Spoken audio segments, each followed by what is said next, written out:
مسلم شریف کی روایت میں آیا ہے اور ترمذی میں اور حضرت فضالہ رضی اللہ عنہ کی روایت میں، یہ بھیا ہمیں نہ لکھ کے بھیجا کرے، ٹھیک ہے نا؟ اس سے سوائے اس کے کچھ نہیں ہوتا کہ ہم اسے پڑھ کے فوری طور پر یہ حدیثیں ہم نے پڑھی بھی ہیں، پڑھائی بھی۔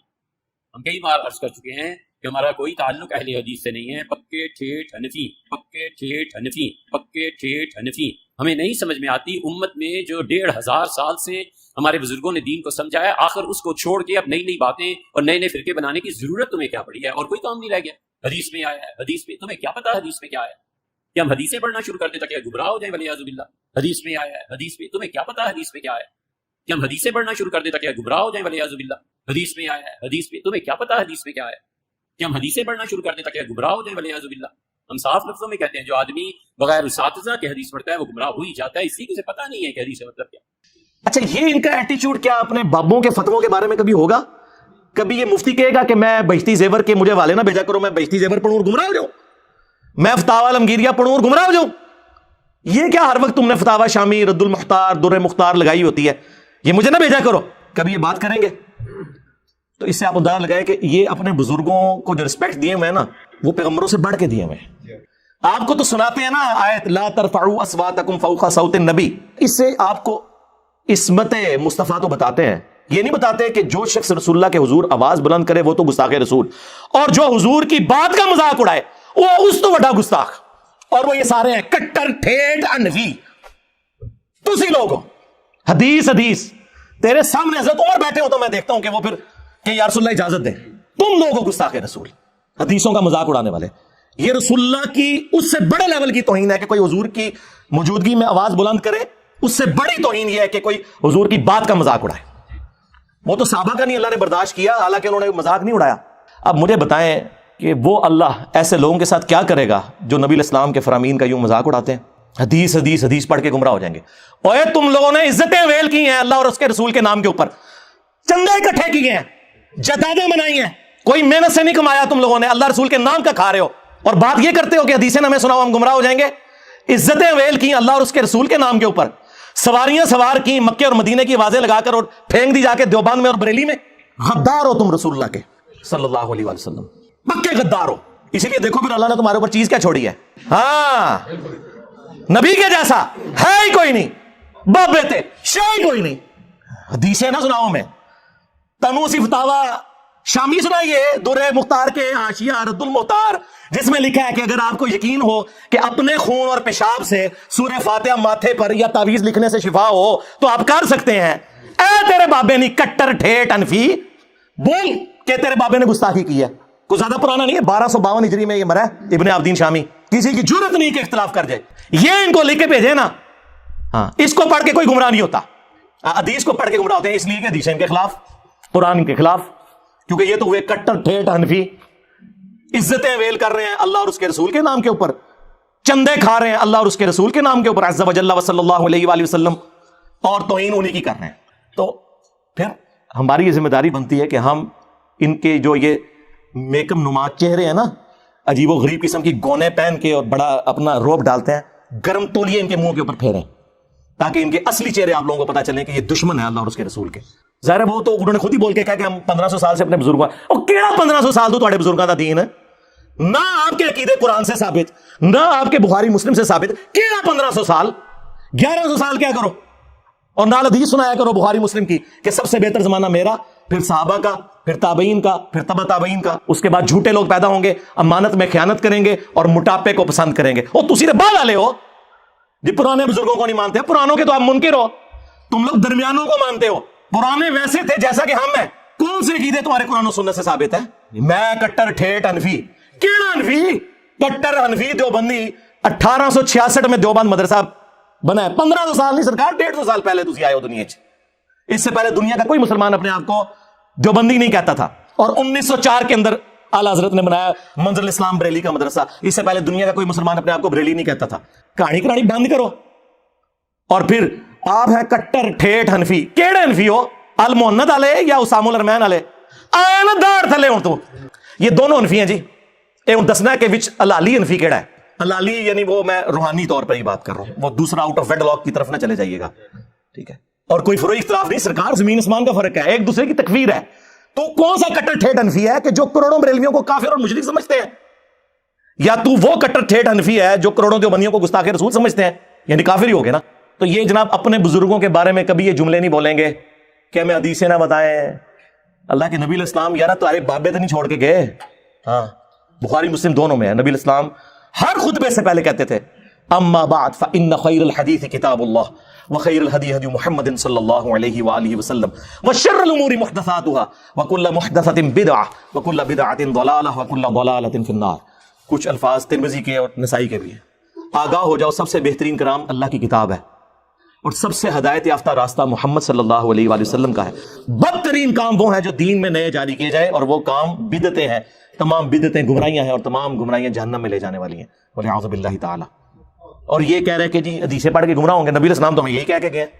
صحیح مسلم میں حجۃ الوداع کا خطبہ نکال کے دیکھیں. نبی علیہ السلام نے فرمایا میں اپنے باتوں میں وہ چیز چھوڑ کر جا رہا ہوں جسے مضبوطی سے پکڑ لو گے کبھی گمراہ نہیں ہوگے. وہ اللہ کی کتاب ہے. مسلم شریف میں صرف کتاب اللہ کا ذکر ہے. سنت کو ماننا کتاب اللہ ہی کو ماننا ہے. من یطیع الرسول فقد اطاع اللہ. البتہ ایک حسن درجے کی روایت المستدرک للحاکم میں ہے, وہاں پہ کتاب اور سنت دونوں کا ذکر ہے کہ ان دونوں کو مضبوطی سے پکڑ لینا. کوئی بابا پکڑنے کے لیے نبی علیہ السلام نے نہیں فرمایا. حالانکہ نبی علیہ السلام کے پاس تو وہ بابے تھے جو چھوڑے بھی جا سکتے تھے. کون؟ صحابہ کرام, اہل بیت, خلفاء راشدین. لیکن نبی علیہ السلام کو پتا تھا کہ کچھ عرصے بعد انہوں نے بھی تو فوت ہو جانا ہے.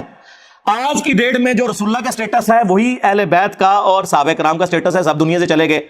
البتہ قرآن دنیا میں موجود, سنت کا ریٹن ریکارڈ موجود, اس لیے حضور نے وہ بات کی جو آخری انسان تک کے لیے بچنی تھی. اور پھر اس کو سپر سیڈ کرنے والا خطبہ غدیر خم کا خطبہ صحیح مسلم کے اندر. اے لوگوں آگاہ ہو جاؤ میں بھی ایک انسان ہوں. قریب ہے کہ اللہ کا قاصد یعنی موت کا فرشتہ میرے پاس آئے اور میں اس کی دعوت قبول کر لوں. میں اپنے باتوں میں دو بھاری چیزیں چھوڑ کر جا رہا ہوں. ان میں سے پہلی چیز اللہ کی کتاب ہے.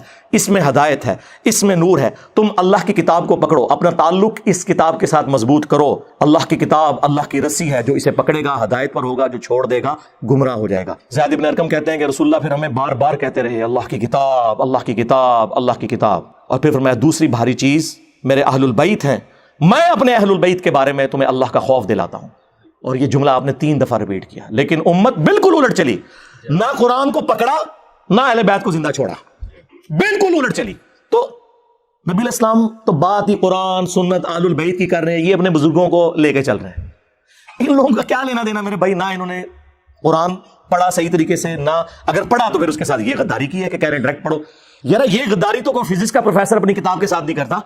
آج تک کسی فزکس کے پروفیسر کو سنا ہے کہ آئنسٹائن کی تھیوری آف ریلیٹیوٹی نہ پڑھنا گمراہ ہو جاؤ گے, یا کوئی انگلش کا پروفیسر کہے کہ آکسفورڈ کی ڈکشنری نہ پڑھنا گمراہ ہو جاؤ گے. اس سے بڑھ کر میں میکینیکل انجینئرنگ میں نے کی ہوئی ہے. جب کبھی بھی بڑے مجمع میں نے اپنی کلاس کے اندر ٹیچر کی غلطی نکالی نا کتاب سے, تو اس نے ہمیشہ کہا تھینک یو. مولوی کی آپ غلطی نکالو گے نا تھینک یو. یعنی ایک دنیاوی ٹیچر جسے یہ سمجھتے ہیں, ہم تو اس تعلیم کو بھی دین کا حصہ سمجھتے ہیں, فزیکل فنامنا آف نیچر کی تعلیم ہے, سائنس کی. وہ اپنی کتابوں کے غدار نہیں ہے, یہ لوگ اپنی کتابوں کے غدار ہیں اور اس سے بڑھ کر ان کتابوں سے کھا رہے ہیں. انہی ناموں کے اوپر انہوں نے عزتیں ویل کی ہیں. اتنی بے ایمانی اس طرح کون کرتا ہے؟ یہ لوگ کرتے ہیں. میں کٹر ٹھیٹ حنفی, بول پھر کہ میں وہ کٹر ٹھیٹ حنفی کہ جس کے بابے نے الامداد رسالے میں لا الہ الا اللہ اشرف علی تھانوی رسول اللہ کو انڈورس کیا ہوا ہے. آیا نا داڑ تلے. ہاں میں وہ کٹر ٹھیٹ حنفی.